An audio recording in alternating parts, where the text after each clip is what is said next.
ओम गंग गणपते नमः। आज हम आपको चौथ माता की कथा सुनाने जा रहे हैं। सभी पर माँ अपना लाड दुलार बनाए रखे। कथा इस प्रकार है। पौराणिक कथा है। एक सेठ सेठानी थे।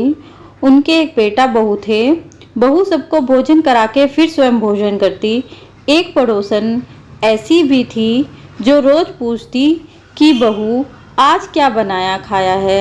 बहू कहती ठंडो बासी।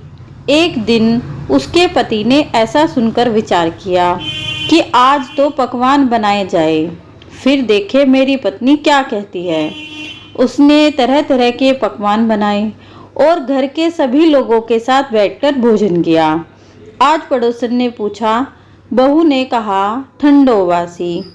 सेठ के लड़के ने सोचा, हो न हो कोई बात अवश्य है जिससे कि मेरी पत्नी ऐसा कहती है। उसने पूछा, तुम रोज ठंडो बासी खाया ऐसा क्यों कहती हो, जबकि सबने एक साथ बैठकर कई तरह के पकवान खाए। उसकी पत्नी बोली, जो खा रहे हैं वह बाप बूढ़ों की कमाई है। जिस दिन आप कमा कर लाओगे उस दिन मैं समझूंगी कि ताजा भोजन कर रहे हैं। अब एक दिन लड़के ने माँ से कहा, मैं एक बड़े शहर में कमाई करने जा रहा हूँ। माँ बोली, बेटा अपने पास इतना धन है कि खाया नहीं खुटेगा। माँ ने मना करने पर बेटे ने स्वयं कमाने का दृढ़ निश्चय कर लिया और जाते समय पत्नी से कहा, मैं अब कमाकर बहुत सा धन लेकर आऊँगा, तुम चूल्हे की आग मत बुझने देना।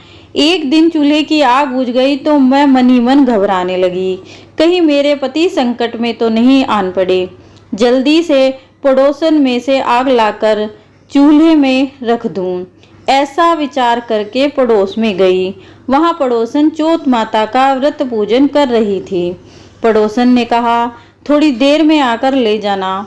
बहू ने पड़ोसन से पूछा, आप यह व्रत क्यों करती हैं, इससे क्या मिलता है। पड़ोसन ने कहा, चौथ माता के इस व्रत को करने से अन्न लक्ष्मी मिले और अपनी मनोकामना पूरी हो। अब बहू भी चौथ माता का व्रत करने लगी। दीवार पर चौथ माता बनाई। उस दिन गुड़ चूरमा बनाकर रात्रि को चंद्रमा को अर्घ दिया देकर भोजन करती है। ऐसा करते करते बहुत समय बीत जाते हैं। चौथ माता ने उस बहू के पति को सपना दिया कि साहूकार का बेटा तू जागे कि सोवे, तेरी पत्नी बहुत याद कर रही है। घर जाकर उसकी चिंता मिटा। तू दुकान खोलकर कंकु केसर का पगलिया बनाए बैठा जाना। आज तेरा हिसाब किताब चुकता हो जाएगा। अब तो चौथ माता ने जैसा कहा था वैसा ही हुआ। उसके घर जाने की तैयारी हो गई। गाड़ी भर के धन दौलत लेकर चल दिया। रास्ते में एक बड़ा सा काला नाग फैलाए कहने लगा, आज मैं तुझे डसूंगा, छोड़ूंगा नहीं। आज तेरी आयु पूरी हो गई। सेठ के लड़के से कहा, आज चौथ माता ने मुझे सपना दिया तो मैं पत्नी से मिलने जा रहा हूँ। वहाँ मेरी पत्नी बहुत चिंता कर रही है। मैं उससे मिलकर जरूर आऊँगा, तब तुम मुझे डस लेना। नाग ने कहा, तुम शपथ पूर्वक कहकर जाओ, मैं तुम्हें जाने दूंगा, परंतु लौटकर नहीं आए तुम्हारे घर आकर तुम्हें डस लूंगा। इसी प्रकार सर्प का वचन देखकर वह अपने घर पहुंचा। वहां सभी हंसी खुशी को और पति को भोजन उदास कर होकर बैठ गया। उसकी पत्नी ने उदास होने का कारण पूछा तो पति ने काले नाग वाली बात बताते हुए कहा कि यदि मैं उसके पास नहीं जाऊंगा तो वह घर आकर ही मुझे डस लेगा। पत्नी बहुत चतुर थी। उसने कहा कि आप घबराओ नहीं, लेट जाओ, मैं एक उपाय करती हूँ। पत्नी ने कमरे की 7 पेड़ी सिड़ा धोई।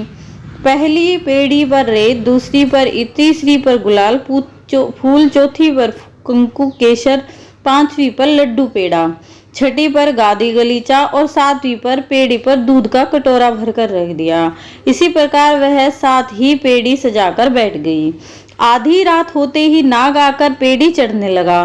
पेड़ी पर चढ़ते हुए रेत में लौट गया और कहने लगा कि सेठ की बहू ने तो आराम बहुत दिया, पर बचनों से बंध कर आया हूँ सो डसूंगा अवश्य ही। इसी प्रकार सातों पैड़ियों पर नाग आराम करता हुआ और कहता हुआ कि डसूंगा जरूर कमरे में जाने लगा तो चौथ माता ने विचार किया कि मैं इसे नहीं बचाऊंगी तो संसार के धर्म कर्म और व्रत पूजन को कौन मानेगा। अब तो गणेश जी, चंद्रमा जी और चौथ माता ने उसे बचाने का विचार किया।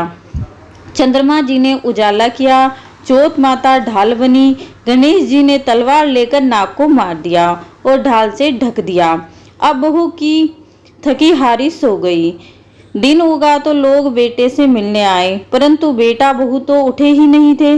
बहुत देर हो गई तो माँ उन्हें उठाने गई।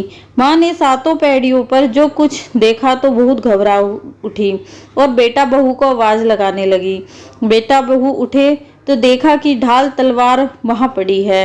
अब ढाल उठाई तो कहीं काला नाग मरा हुआ पड़ा है। बेटा बहू ने सोचा कि आज तो धर्म कर्म ही आड़े आए, जो भगवान गणेश जी और चौथ माता ने अपनी रक्षा की है। हे चौथ माता, आपने जैसी सेठ के बेटे बहू की रक्षा की वैसे सबकी रक्षा करो। बोलो चौथ माता की जय। अब हम आपको सुनाने जा रहे हैं गणेश भगवान जी की कथा।